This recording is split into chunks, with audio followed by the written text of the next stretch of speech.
Most people think a ship simply gets old, stops working, and is quietly replaced.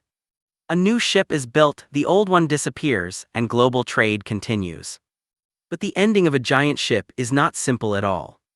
Because a ship is not just metal. It is debt, insurance, labor, fuel history, cargo contracts, pollution, and legal responsibility all floating together.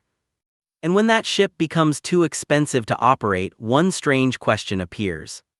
Who is willing to take it apart? This is where the story becomes confusing.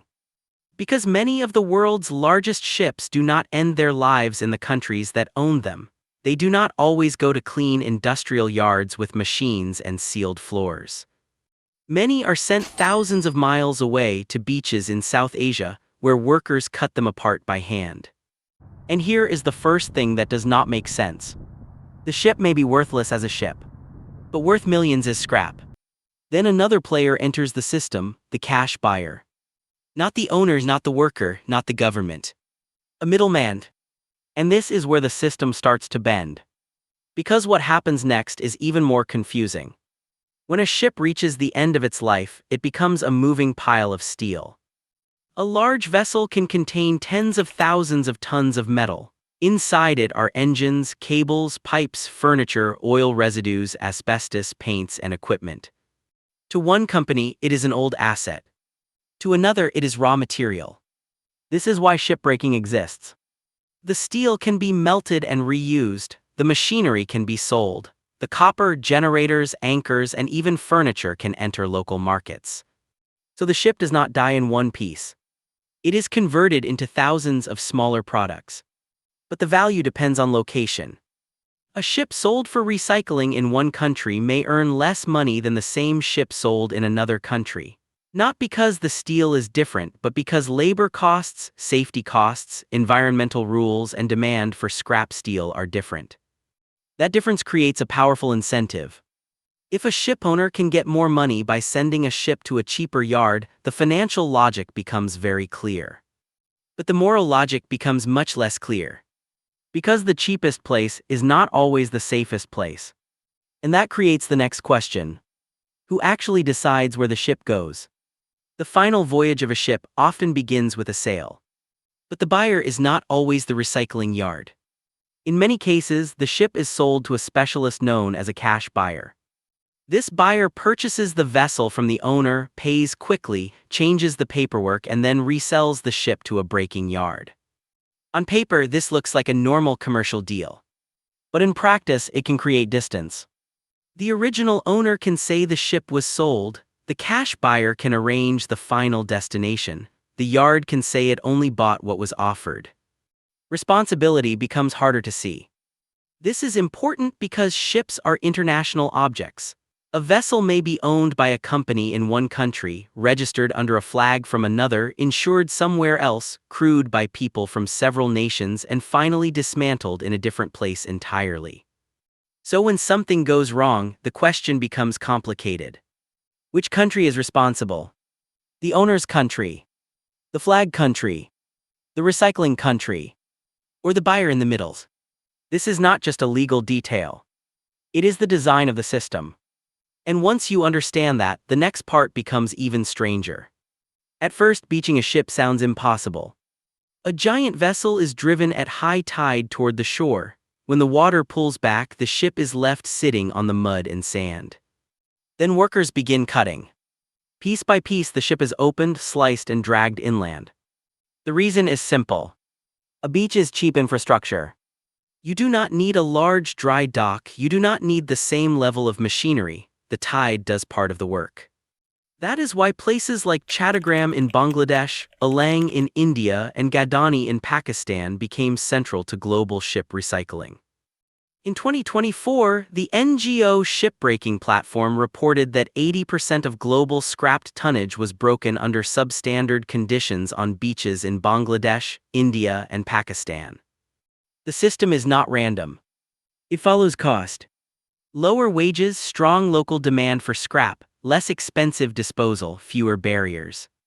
For the shipping industry, this can look efficient. For workers in coastlines, the cost is different. Because a ship is not clean when it arrives. And what is inside the ship is where the story becomes darker. A ship carries more than cargo. It carries the materials of the time when it was built.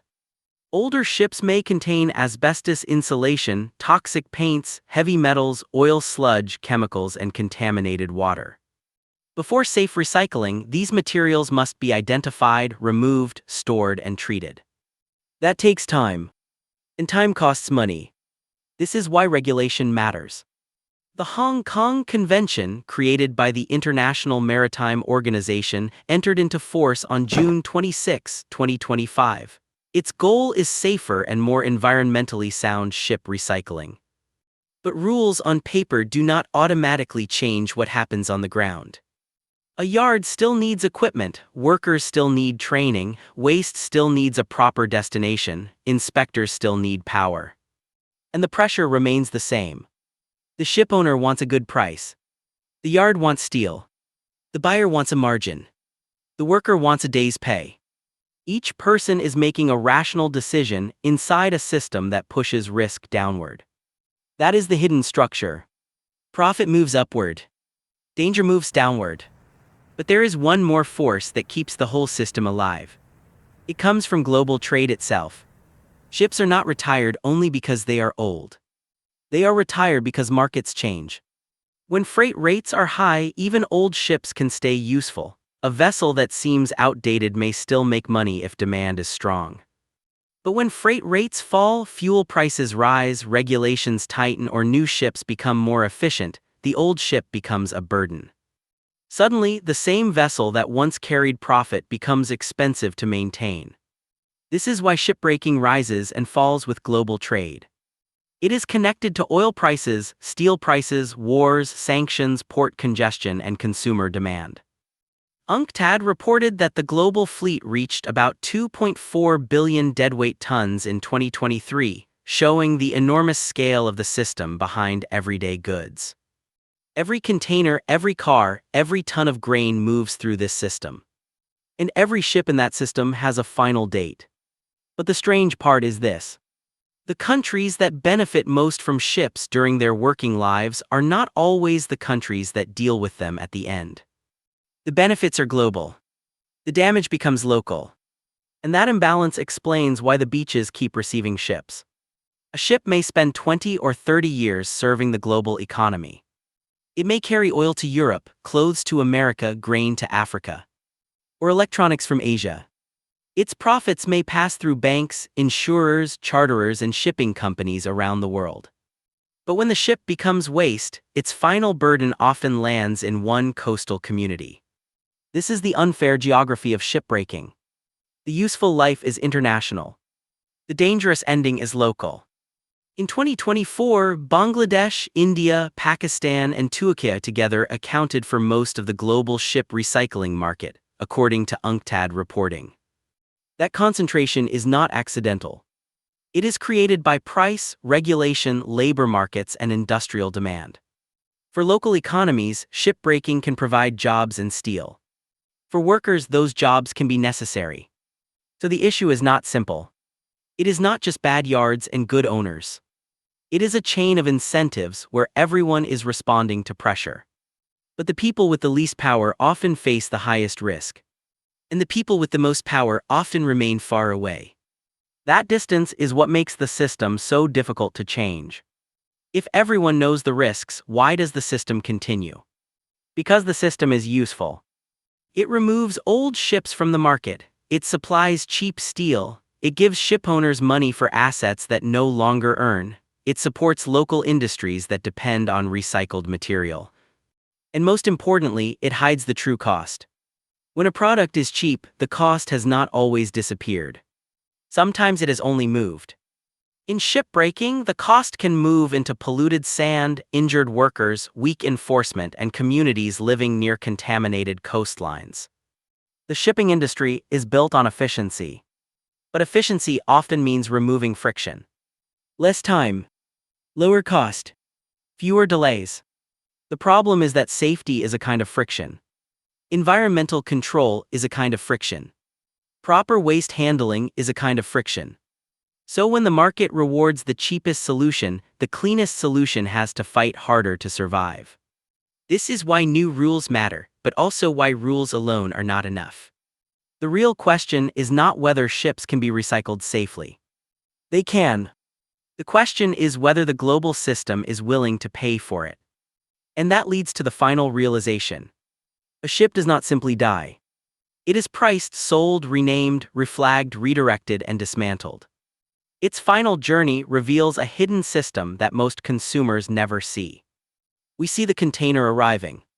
We see the product on the shelf. We see global trade as movement. But behind that movement is an ending. And that ending has its own economy. The beach is not just a place where ships go to die. It is a place where global costs are converted into local consequences. Steel becomes money. Waste becomes someone else's problem. Responsibility becomes paperwork. And the ship, once a symbol of connection, becomes a map of inequality. This is why shipbreaking feels so strange. It is recycling but not always clean. It is employment but not always safe. It is legal but not always fair. And it is global trade showing us something uncomfortable. The world does not only have supply chains. It has disposal chains. Every system that brings things to us must also send something away. And when we finally follow that away, we discover it was never empty. It was a beach, a worker, a coastline, and a giant ship waiting to be cut apart.